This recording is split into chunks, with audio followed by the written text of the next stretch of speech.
This is Detroit Sports World. My name is Maurice Lewis coming at you once again. If you are passionate about sports, then all it does, it takes a second to subscribe to my videos.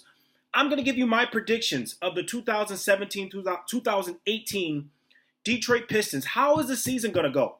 A lot of people think that the East is watered down. You know what? You're probably right. But the Pistons, I have faith in them. They are going to do good. They're going to do decent. They're going to shock a lot of teams this year. And a lot of people are sleeping on the Pistons this year. I mean, come on. Like, they made some improvements. They have the same team, guys. They have the same team. 2 years ago, they made the playoffs. Last year, they got snubbed. They struggled a little bit. Reggie Jackson got hurt. Drummond wasn't there for us. He kind of, took a step back, was an all-star a couple years ago. Was supposed to be an all-star last year. But he only averaged like 13 points, 14 rebounds, and kind of got snubbed from the All-Star team. But it's going to be different this year. I think a lot of players are going to step up. They have the same team, and the chemistry is there. And they added Avery Bradley, in my opinion, one of the best two-way players in the game. So, Reggie Jackson last year, a lot of people thought that, he was going to do what he did a couple years ago and average like 19 points a game. He played hurt. 14 points last year. Drummond, 13 points. Tobias Harris had like 16 points. He was one of our most consistent players. I mean, came off the bench, he did whatever Stan Van Gundy wanted him to do. Reggie Bullock is going to be one of my X factors this year. He didn't get a lot of minutes. Reggie Bullock didn't get a lot of minutes, but when he came in, he was one of the best three-point shooters, shooting 40% from the three line. But just didn't get the minutes. It was really hard for him to get minutes. But I think it's going to be different this year. I think they brought him back for a reason. He's young, he's driven, and he's going to do work. Stanley Johnson, same here with this guy. I mean, 2 years ago as a rookie, this dude was averaging like 8 points. But kind of fell off. Wasn't getting the minutes that he deserved. 4 minutes, I think his confidence kind of, got shut down. But I think it's going to be different this year. I think he's going to step up. I think he's probably going to be in a starting role now that Marcus Morris is gone. And I think Stanley Johnson is going to do work. I mean, hey, Stanley Johnson, he's going to end up being one of the best two-way players in the game. I kind of compare him to like the Jimmy Butlers out there, hopefully a Kawhi Leonard, but not there yet in terms of scoring. But the defense is definitely there. He's a really good hard worker. I consider Ish Smith one of the best backup point guards in the game right now and can start. He's proven that. It was a lot of problems with our second unit. I mean, as soon as the starters will go out, the second unit come in, and they did not give us the production that we needed, which is why we kind of fell short in a lot of games. And we were started off good, and next thing you know, we would lose the game based on, minutes, based on people from our bench. I mean, John Lure would come in and was just straight boo-boo. I mean, but then he ended up starting because, me personally, he's like 6'10", and we needed size in our front court. And, that's why they put Tobias on the bench, because we needed production from our bench too. So I think, the situation is going to be different this year with John Lure. I think they're going to put him in a situation where he's going to be successful this year too. Boban, I think Boban is going to do great for us this year. I think Stan Van Gundy realized that they need to give this man minutes. I mean, Stan Van Gundy said that he is a power force on offense. Literally, a power force on offense. You can't really stop a man that's like 7'3", 7'4", with a man, like a dinosaur wingspan.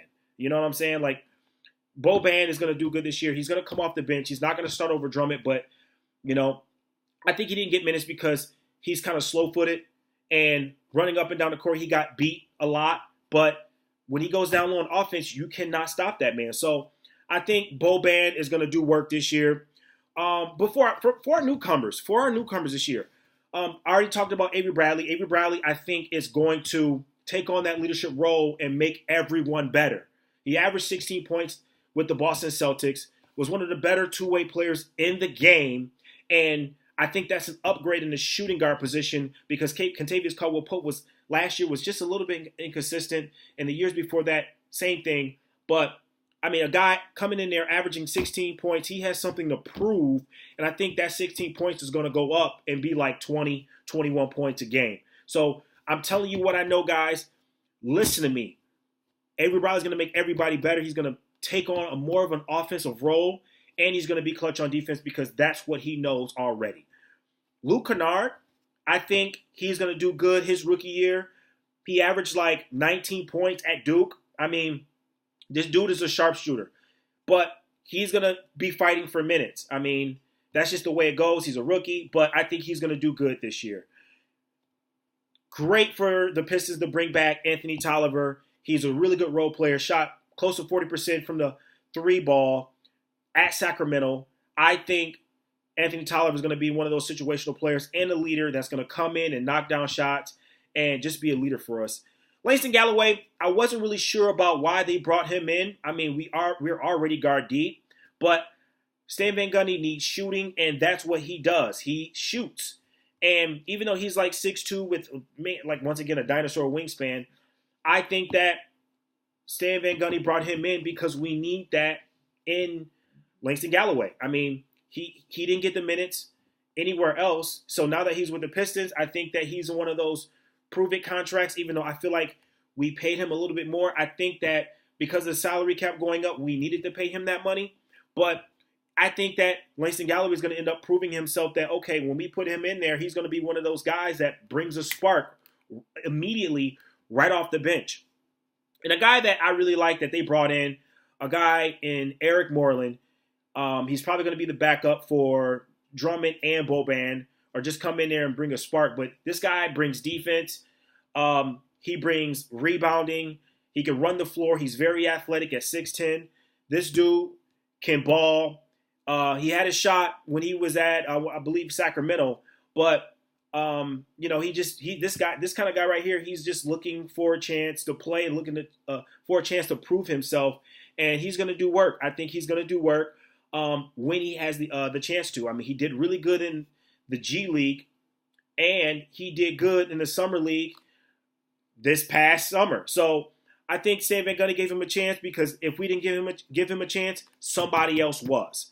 So my predictions for how the season's going to go with all the other teams too, obviously super teams like the Cavs that stacked their team this year, they're going to be number 1 this year. I got the Celtics going number 2. I got Toronto going number 3, even though that's kind of wide open. They didn't really do much with their squad and bringing anybody else in to make their team better. I mean, they got, the DeRozan and the Kyle Lowry's there, but I mean, they didn't really do much, they just kept the same team. And, I think that the number 3 spot is kind of wide open. That's why I put the Pistons right behind Toronto at number 4. I think the Pistons can really make a run. And I think that, hey, mark my words, I think they can even get that 3 spot if they ball out consistently. The Pistons were very inconsistent last year. They were so up and down. They beat the teams that they needed to beat, but they lost to the teams that they should have beat. So that was kind of weird. But if they play on a consistent basis like they know how to, I think they can get that number 4 spot, if not the number 3 spot in the East. I got the Wizards at going number 5. I got the Bucks going number 6.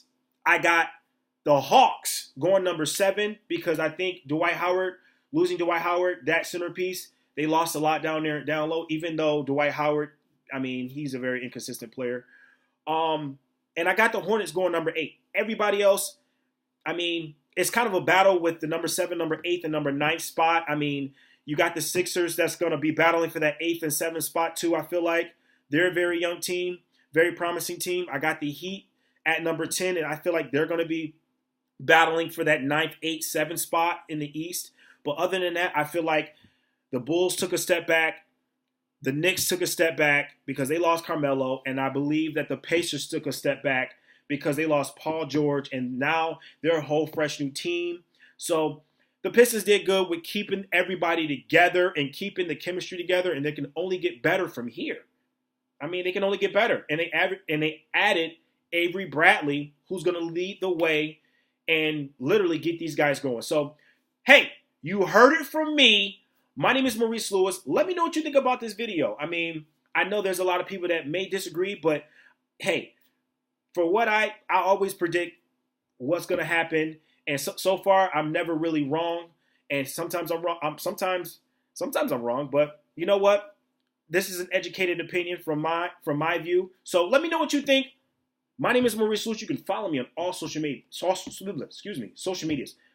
Facebook, Twitter, Instagram, you name it. Let me know what you think. I'm out.